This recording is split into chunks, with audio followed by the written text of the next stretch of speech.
इसके बाद Joy doctor के पास जाता है जहाँ उसकी नज़र एक मैगजीन पर पड़ती है। इस मैगजीन में डेट होता है 2505 का, जिसे देख जॉय समझ जाता है कि वो 2005 से 2505 पर पहुंच गया है। अब जब जॉय विंडो से बाहर देखते हैं तो हम देख पाते हैं कि ये दुनिया पूरी तरह से बर्बाद हो चुका है। इस दुनिया के लोग इतने बेवकूफ़ बन चुके हैं कि क्या ही बताऊं, तुम खुद ही देख लो। वो उस वाली बिल्डिंग को देख रहे हो, इन लोगों ने उसे रस्सी से बांध रखा है यार। ये काम बस बिहार के इंजीनियर ही कर सकते हैं। तो फिल्म की शुरुआत में हमें दो सोल्जर को दिखाया जाता है जो किसी एक्सपेरिमेंट के बारे में बात कर रहे होते हैं। अब आर्मी हेड सबसे कहता है कि हम अपने बेस्ट सोल्जर का यूज़ नहीं कर पाते हैं क्योंकि यहाँ अब कोई जंग नहीं होती, जिस वजह से हमारा बेस्ट से बेस्ट सोल्जर या तो रिटायर हो जाता है या फिर किसी बीमारी के चलते मर जाता है। इसलिए हम एक एक्सपेरिमेंट करने वाले हैं जिसका नाम है स्लीपिंग चैम्बर। इस स्लीपिंग चैम्बर में जिस इंसान को डाला जाएगा उसकी बॉडी फ्रीज हो जाएगी और सालों तक वो बस सोते ही रहेगा। यहाँ ना तो वो लोग मरेंगे और ना ही उनकी एज बढ़ेगी। इससे हम अपने बेस्ट ऑफिसर को जब चाहे स्लीपिंग चैम्बर से निकाल कर उनका यूज़ कर सकते हैं।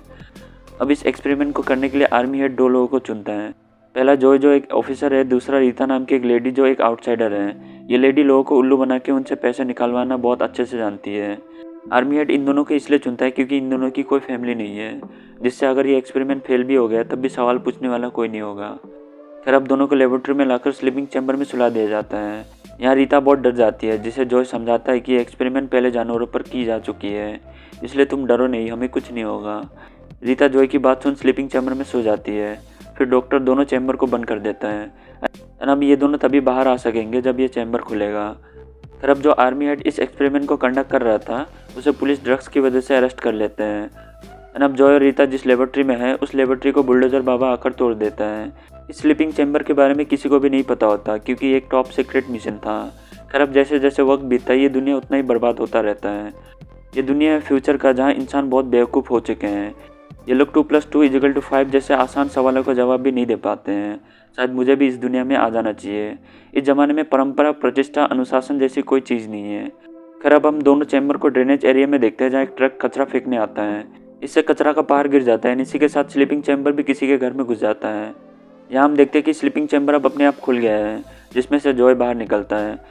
अब जैसे कि हमें पता है कि स्लीपिंग चैम्बर में सोने वाले की एज कभी नहीं बढ़ती, इसी वजह से जॉय अब भी जवान होता है। जॉय यहाँ जिस आदमी के घर पर है उसका नाम है फोर्टिस। जॉय फोर्टिस से आर्मी बेस के बारे में पूछने लगता है, जिस पर फोर्टिस उससे कहते हैं कि कौन सा बेस, कैसा बेस, पगला गए हो क्या। ये कहकर फोर्टिस जॉय को घर से निकाल देता है। जॉय को अब तक नहीं पता होता कि वो 500 साल से सो रहा था, क्योंकि जॉय को तो बस एक्सपेरिमेंट के लिए चुना गया था। जॉय यहाँ बाहर कुछ लोगों से अपने आर्मी बेस के बारे में पूछने लगता है, जिससे लोग उसे गालियाँ देकर बात करने लगते हैं। अब हर कोई जॉय से गाली देकर ही बात करता है, जो उसे बहुत अजीब लगता है। जॉय को लगता है कि स्लीपिंग चैम्बर में सोने की वजह से उसकी तबीयत ख़राब हो गई है, इसलिए वो हॉस्पिटल चला जाता है। हॉस्पिटल में बहुत ज़्यादा गंदगी होती है, जिसे देख जॉय हैरान हो जाता है।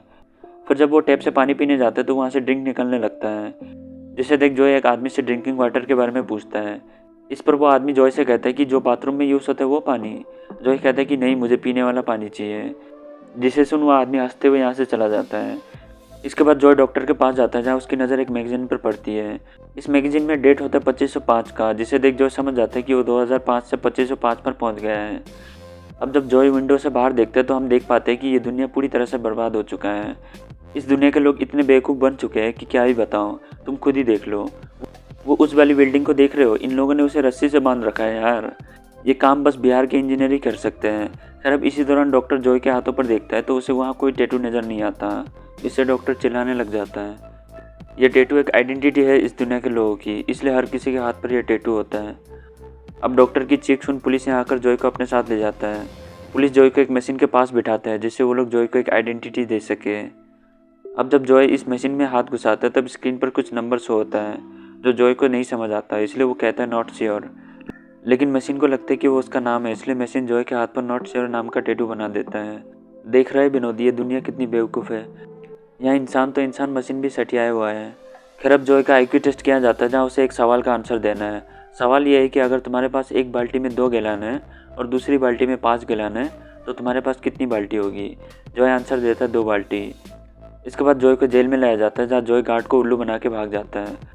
सुनना नहीं चाहोगे जॉय ने गार्ड से क्या कहा। जॉय गार्ड से कहता है कि वो आज जेल से छूटने वाला है, जिससे सुन वो गार्ड उसे जाने दे देता है। फिर हम रीता को देखते हैं जो स्लीपिंग चैम्बर से बाहर आ जाती है। रीता यहाँ भी लोगों को लूटना शुरू कर देती है। वन से कुत्ती ऑलवेज से कुत्ती। दूसरी तरफ जॉय भागते हुए फोर्टिस के पास जाता है। और उससे कहता है कि जिस टाइमलाइन से मैं यहाँ आया हूँ वहाँ कुछ साइंटिस्ट टाइम मशीन बना रहे थे। तुम्हें किसी टाइम मशीन के बारे में पता है क्या? फोर्टिस कहता है कि हाँ मुझे पता है, लेकिन मैं तुम्हें उस जगह का पता क्यों बताऊँ, इसमें मेरा क्या फ़ायदा। इस पर जॉय फोर्टिस से कहते हैं कि जब मैं उस टाइम मशीन से अपनी दुनिया में पहुँच जाऊँगा तब मैं तुम्हारे बैंक में बहुत सारे पैसे ट्रांसफ़र कर दूंगा, जिससे तुम रातों रात अमीर हो जाओगे।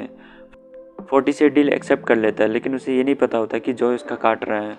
फोर्टिस जॉय को टाइम मशीन के पास ले जाने लगता है। यहाँ रास्ते में जॉय को रीता मिलती है, जिसे वो अपने साथ ले लेता है।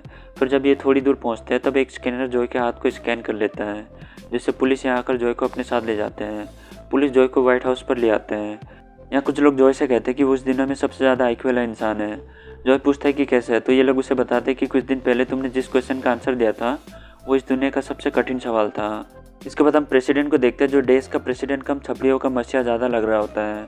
खैर प्रेसिडेंट सबसे कहते हैं कि हमारे प्रॉब्लम्स को सॉल्व करने वाला इंसान मिल गया है, उसके पास सबसे ज़्यादा IQ है। इस दुनिया में सबसे बड़ी प्रॉब्लम यह है कि यहाँ जितने भी किसान खेती करते हैं उनमें से 90% लोग फेल हो जाते हैं। रीज़न ये लोग खेती करने के लिए पानी का नहीं बल्कि जूस का यूज़ करते हैं। इसके बाद जॉय को एक जगह पर लाया जाता है जहाँ खेती होती है, जो रीता और फोर्टिस को भी अपने साथ बुला लेता है, जिससे ये दोनों फोर्टिस की मदद से टाइम मशीन तक पहुँच सकें। फोर्टिस जॉय को टाइम मशीन का मैप देता है, जिसे देखने के बाद जॉय फोर्टिस को गर्म तवे पर बिठाने की सोचता है, क्योंकि इस मैप की ड्राइंग मोनालिसा की पेंटिंग को दाद दे सकता है। अब जॉय को पता लगता है कि इस दुनिया में लोग खेती करने के लिए पानी का नहीं बल्कि जूस का यूज़ करते हैं। इसलिए जॉय सबसे कहते हैं कि हमें खेती करने के लिए पानी का यूज़ करना होगा, ना कि जूस का। जॉय की बात सुन सब उस पर हंसने लगते हैं और कहते हैं कि उस टॉयलेट के पानी से तुम खेती करोगे। जॉय यहाँ समझ चुका था कि ये लोग ऐसे नहीं मानेंगे, इसलिए वो बिना सेंस वाली बात कहता है। जॉय सबको बताता है कि पौधों ने उससे पानी मांगा है, जिसे सुन सबको जॉय की बात जेन्युइन लगती है। इसके बाद वो खेती करने के लिए पानी का यूज़ करता है, लेकिन अब बहुत दिनों के बाद भी पौधे बड़े नहीं होते हैं। इस बात से सब लोग काफ़ी गुस्सा होते हैं, क्योंकि जॉय की वजह से जूस की जगह सब लोग पानी का यूज़ कर रहे थे। इसलिए जूस फैक्ट्री में जो वर्कर्स थे उनकी जॉब चली गई। इस बात से सब लोग गुस्से में जॉय को फांसी देने की डिमांड करते हैं। प्रेसिडेंट भी यही चाहता था, इसलिए सबकी डिमांड को मान लिया जाता है। दूसरी तरफ हम जॉय की खेत में देखते हैं जहाँ पौधे उग चुके हैं। रीता और फोर्टिस एक जल्दी से उस जगह जाते हैं जहाँ पर जॉय को फांसी दी जानी थी। रीता यहाँ से कैमरामैन को अपने साथ ले जाती है, जिससे वो जॉय की खेतों की रिकॉर्डिंग करवाता है। फिर रीता उस वीडियो रिकॉर्डिंग को बड़ी स्क्रीन पर दिखाती है, जिसे देख सब काफ़ी खुश होते हैं। इसी खुशी में प्रेसिडेंट जॉय की फांसी रोक देते हैं, जिसके बाद जॉय रीता से कहते हैं कि टाइम मशीन की मदद से अब वो लोग अपनी दुनिया में जा सकते हैं।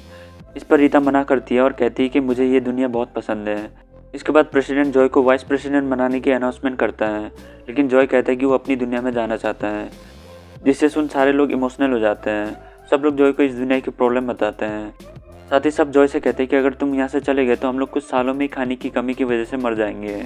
जॉय इन लोगों की बातें सुन बहुत इमोशनल हो जाता है। घंटा जॉय यहाँ रहने का फैसला करता है, क्योंकि ये उसकी मजबूरी थी। तुम खुद सोचो यार, जो लोग ढंग से खेती नहीं कर सकते वो टाइम मशीन क्या खाक बनाएंगे। इसलिए जॉय को अब ना चाहते हुए भी इस दुनिया में रहना होगा। फिर अब हम रीता और जॉय को देखते हैं, जिन दोनों की शादी हो जाती है, एंड फिर अगले दिन इनका 6 महीने का बच्चा भी हो जाता है।